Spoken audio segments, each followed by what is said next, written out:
agir au nom de la société, doit aider la société, doit être dans la société. Et en même temps, quand on va dire, on va réchelonner, vous allez dire, oui, oui, je vais réchelonner, alors à ce moment-là, je vais lui donner 6 mois de plus, sans contrepartie, il y a un manque à gagner, etc. Oui, si vous voulez, si vous appelez ça un manque à gagner, oui. Mais nous avons dit, il y a une autre conception de la banque.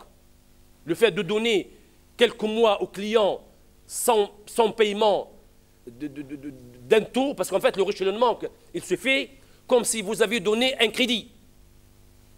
Vous allez calculer les 6 mois comme si vous alliez donner un crédit, avec la formule, telle date, tel montant, etc. Si le client est en mesure de payer, mais il recourt à des mesures dilatoires, nous avons dit ce matin, à ce moment-là, il va être pénalisé, mais le montant ne profite pas à la banque. Quant au paiement par anticipation, là, il y a un problème, si vous voulez. Le paiement par anticipation ne donne pas lieu à une ristourne dans la finance islamique, notamment dans la morabha. Parce qu'on considère que le prix est définitif et que ce n'est pas un prêt. Parce que dans le prêt, dans le conventionnel, quand vous payez par anticipation, vous avez au prorata temporis, c'est-à-dire on va vous rendre la période qui n'a pas été couverte. À supposer vous avez un crédit de 100 à payer sur 5 ans, vous payez après 2 ans et demi, on va vous restituer l'équivalent des 2 ans et demi que vous n'avez pas pu avoir. On va considérer les bénéfices sur 2 ans et demi. Dans la morabha, le prix étant conclu, il est définitif et le paiement par anticipation ne donne pas obligation à la banque de restituer. Par contre, la banque peut le faire à sa guise. Et ça ne doit pas être une clause dans le contrat. Vous demandez à la banque en disant que je vais payer par anticipation, la banque vous fait un geste. Mais que ça soit une clause dans le contrat, non. Parce qu'en fait, l'explication, c'est que nous sommes dans un contrat où le prix est fixé, définitivement. Et nous sommes dans un contrat où on n'a pas donné une somme d'argent. On a donné un produit, lequel produit a pu avoir une plus-value, etc. Donc on considère que l'opération n'est pas éligible à une ristourne. Clauses permises dans le contrat morabha. Autrement dit, quelles sont les clauses qu'on peut intégrer dans le contrat? Ce ne sont pas toutes les clauses acceptées, parce qu'il y a des clauses incompatibles. On peut mettre, il peut être stipulé la déchéance du terme automatique. Ça, c'est dans le conventionnel. On dit, si vous ne payez pas 2 échéances, tout le montant devient exigible. Cette clause ne contredit pas la finance islamique. D'ailleurs, l'Académie de Fiqh, ainsi qu'Ayouf, il avait accepté, en disant que le client, quand il n'a pas payé 1 ou 2 échéances, la banque risque le non-paiement et toute la dette devient exigible, est une clause qui n'a pas de problème dans la finance islamique. Encore faut-il tenir compte de la situation du client. Il ne faut pas faire ça de manière automatique. Il faut voir cas par cas. Donc, telles que 2 échéances, impayées, etc. Toutefois, la banque tient compte du degré d'objectivité des causes de retard. Vous allez mettre le défaut de non-paiement sous item entraîne la déchéance du terme. Là, ce n'est pas une bonne clause. Il faut que ce soit plus long, plus ou moins, et qu'il faut tenir compte de la situation du client. Mais dire que le non-paiement d'une ou 2 échéances rend exigible tout le montant, ce n'est pas une clause incompatible avec la... Bon, prendre des garanties personnelles ou réelles, là aussi, dans la morabha, on prend une hypothèque, nantissement, caution personnelle, ce n'est pas incompatible, parce que nous sommes dans la créance. Prévoir des clauses d'exonération des vices, oui, c'est-à-dire on peut dire le client a quand même, il est au courant de la marchandise, il la connaît, on peut concevoir une clause d'exonération des vices.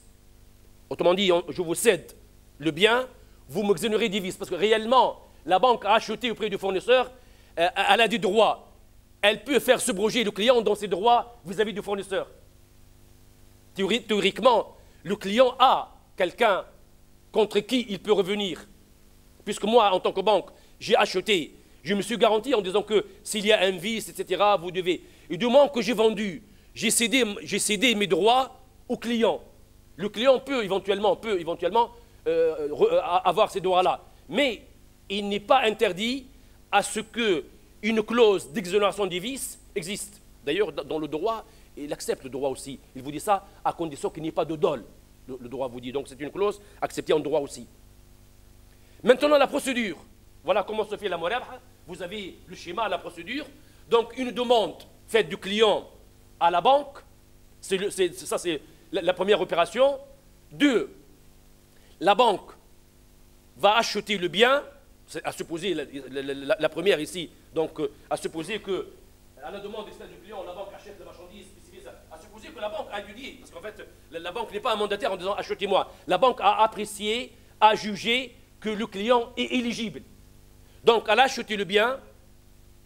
Donc, une fois elle est entrée en possession, la banque, deuxième contrat, donc le premier contrat passé dans le cadre de l'opération, c'est la promesse entre le client et la banque. Et la promesse peut être un acte unilatéral, autrement dit, c'est le client qui vous dit je m'engage, je promets d'acheter, ou bien un contrat bipartite. C'est possible, les deux. Dans lequel la banque dit oui, je vais acheter, et vous promettez de nous acheter, etc. Ça peut être un contrat bipartite ou bien un contrat unilatéral. Donc le premier contrat, c'est la promesse. Deuxième contrat, c'est la banque achète au prix du fournisseur. Après avoir pris possession de la marchandise, le client entreprend le paiement, etc. Et donc nous avons la promesse 1, la banque achète, 3, la banque vend au client. Nous avons 3 opérations. Une promesse, c'est le déclenchement de l'opération. Selon pourquoi j'achète. Il ne faut pas qu'il y ait un vide juridique.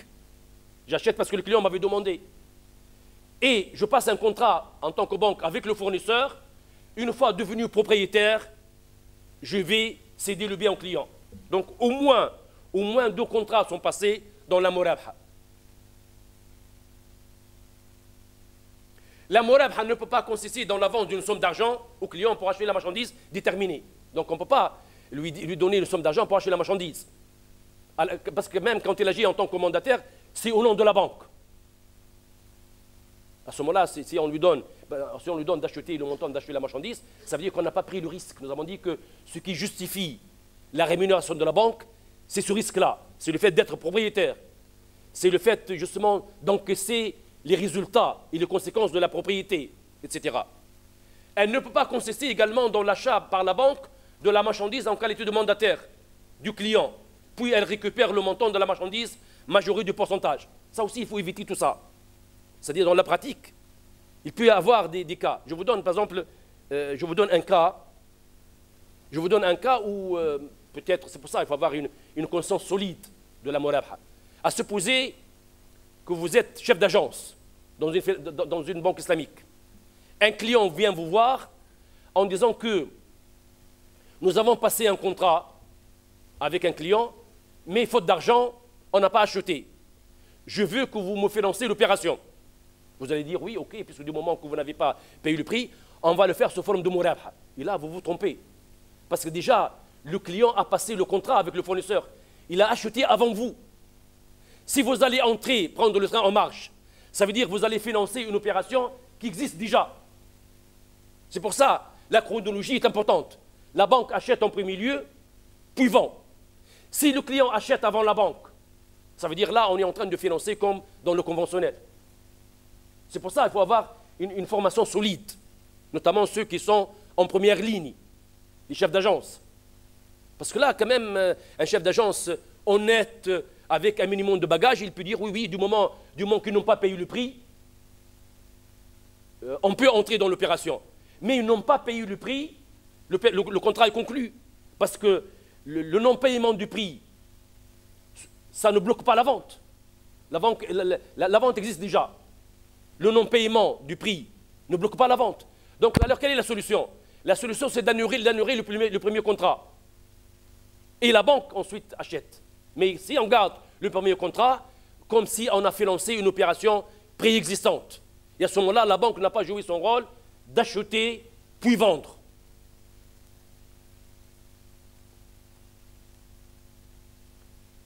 Donc, chronologie, encore une fois, passation d'une demande, l'approbation de la demande par la banque, la promesse ferme. Donc, je vous donne un plan plus détaillé ici. Donc, vous avez ici un guideline important. Donc, vous avez la passation d'une demande. Le client passe une demande, vous allez examiner dans le comité de crédit ou de financement comme dans le conventionnel. Le client, une fois éligible, vous passez à la deuxième, l'approbation, vous approuvez le financement. Promesse ferme, achat de marchandises par la banque, mandat donné au client par la banque, conclusion de contrat Morabha. Donc vous avez les étapes par chronologie. Si vous inversez l'ordre, l'opération devient plus ou moins suspecte. Donc voilà l'ordre, passer la demande, approuver la demande, avoir une promesse ferme, acheter la marchandise, donner mandat au client pour la réceptionner éventuellement, et la conclusion du contrat Morabha avec le client. Devenu propriétaire du bien, la banque conclut un contrat Morabha avec le client, c'est la pièce maîtresse et c'est l'aboutissement de la procédure de 1 à 4. Bon, remarque sur la Morabha. On reproche souvent aux institutions financières islamiques de mettre l'accent sur le financement de commerce à terme qui est la Morabha. Ça, la question m'a été posée dans la pause en disant oui, les banques islamiques font 80% des opérations sous forme de Morabha, elles ne prennent pas de risque, etc. En termes de statistiques, la remarque est pertinente. Il est vrai que les banques islamiques aujourd'hui mettent l'accent sur la Morabha. Mais nous avons dit que la banque islamique ne cherche pas les risques. Elle accepte le risque. Mais les premières années, notamment, avec le contexte de confiance, le contexte du marché, etc., le fait de concentrer sur la Morabha, ce n'est pas un reproche, je dirais, à la limite fondé. Bon, à ce moment-là, la personne qui vous dit, oui, de toute façon, les banques islamiques font recours à la Morabha parce que ce n'est pas risqué, etc. Et la banque doit jouer le rôle de vrai partenaire. Et le vrai partenaire, on ne le trouve que dans la Modarba. Et à ce moment-là, la banque ne peut pas faire toutes les opérations de la clientèle dans la Modarba. N'oublie pas que la banque islamique a des déposants. Et que les déposants sont derrière. Moi, je me rappelle que quand j'étais dans une banque islamique, il y a une année où, parce qu'il y a des années de vaches maigres, il y a des années où on a distribué, je pense, à l'époque, 3%. Et le client est venu nous voir en disant que, Inch'Allah, l'année prochaine, vous n'allez pas descendre en deçà de la zakat, parce que la zakat, elle est à 2,5. Donc déjà, le client commence à trembler. Donc, pour vous dire que la clientèle de la finance islamique, c'est comme n'importe quelle clientèle qui a besoin d'avoir un rendement, etc. Donc, si demain, on va mettre dans les Modarba et que ça ne rapporte pas, ou bien qu'on a perdu les fonds, etc., à ce moment-là, on dit que ce n'est pas sérieux. Donc, c'est pour ça, un panachage est important entre les produits de créance où les bénéfices sont plus ou moins sûrs avec d'autres produits de risque. Mais dire que la banque, à ce moment-là, si la banque va faire uniquement que la Modarba, elle ne peut pas collecter du dépôt du public. Elle ne peut pas. Et d'ailleurs, la Banque centrale n'accepte pas. Si la banque, à ce moment-là, elle devient une société d'investissement. Et si elle devient une société d'investissement et ne fait pas le commerce, à ce moment, la clientèle va râler en disant que oui, nous, on vend les étoffes, on vend de la marchandise, on vend du blé, on vend des légumes, on veut être financé selon les mécanismes de la finance islamique. À ce moment-là, on n'a pas des produits pour répondre à leurs besoins. Donc c'est pour ça que la banque islamique, elle fait le produit commercial, elle fait le produit participatif, elle fait le commerce extérieur, elle fait l'agriculture, elle fait les cartes de paiement, etc., mais selon sa conception. Donc c'est pour ça, il faut être honnête, en termes de statistiques, le reproche est réel, mais dire que la Morabha et la reproduction du système bancaire classique occultent la différence entre le prix d'argent compte intérêt et la Morabha, de même la notion de risque ne doit pas être négligée dans le système financier islamique. Voilà, nous avons fini avec la Morabha, maintenant on en passe à notre rubrique qui s'appelle l'Ijara. Donc l'Ijara, c'est vraiment le contrat important parce que c'est un contrat qui permet justement d'avoir des soukouks. C'est pour ça le choix des produits dans la finance islamique. Ce n'est pas un choix qui se fait à l'aveuglette, c'est un choix éclairé. Si vous allez concentrer sur l'Ijara, ça veut dire que vous êtes éligible au soukouk, puisque ce sont des actifs. Alors que la Morabha ne vous donne pas ça. La Morabha, vous avez cédé la propriété, et à ce moment-là, on ne peut pas avoir des soukouks sur la Morabha, parce que la marchandise a été transférée, et le prix conclu. Par contre, dans l'Ijara, du moment qu'il y a des loyers qui vont venir, on peut mobiliser l'Ijara comme étant un produit éligible au soukouk. Mais là, c'est entre parenthèses. Donc c'est le bail qui peut être suivi d'une option d'acquisition d'un bien donné à bail. Il en résulte que le bail peut être sous sa forme se termine par l'acquisition. Donc là, je vous renvoie un petit peu au crédit bail, le schéma, ou bien au leasing, pour comprendre l'opération, avec des différences quant au contenu. Mais pour faire des rapprochements, les JARA seraient l'équivalent du crédit bail. D'ailleurs, les Français sont assez précis. Ils appellent ça un crédit bail. Donc il y a le mot crédit dedans. Plus bail. C'est un crédit bail. Donc il y a le crédit. Donc c'est pour ça qu'on n'assume pas la totalité des risques. On n'assume pas la totalité de la propriété. D'où le terme crédit bail. Bon, leasing à la limite. Donc là, c'est le rapprochement. Donc la finance islamique, si les JARA s'apparentent au crédit en ce qu'il y a une option en faveur du locataire pour acquérir le bien donné en location, une différence substantielle subsiste. Voilà, je vous donne deux grandes différences entre le leasing ou bien le crédit bail et les JARA. Deux grandes différences. Une, le loyer ne commence à courir dans les JARA qu'à partir de la mise en possession du bien entre les mains du client. C'est-à-dire, non pas à partir de la certitude du contrat. C'est pour ça que les Français appellent ça crédit bail. Autrement dit, au moment où on vous a donné le crédit. Non. Dans la finance islamique, le loyer ne commence à courir qu'à partir du moment où le bien est entre les mains du preneur. Pourquoi? Parce que cela explique que dans la définition de l'Ijara, dans la conception de la finance islamique, c'est la vente de l'usufruit en fait. Bon, il n'y a pas d'usufruit si je n'ai pas la chose entre les mains. Bay'ul manfa'a. Autrement dit, quelle utilité vous m'avez donnée si je n'ai pas entre les mains la chose? Donc, le loyer ne commence pas à courir à partir de la signature du contrat, mais à partir de la mise à disposition. Donc, c'est pour ça que la banque doit faire attention, etc. Autrement dit, on ne peut pas, le loyer ne commence pas à courir alors que la marchandise sur le bateau, on ne l'a pas reçue.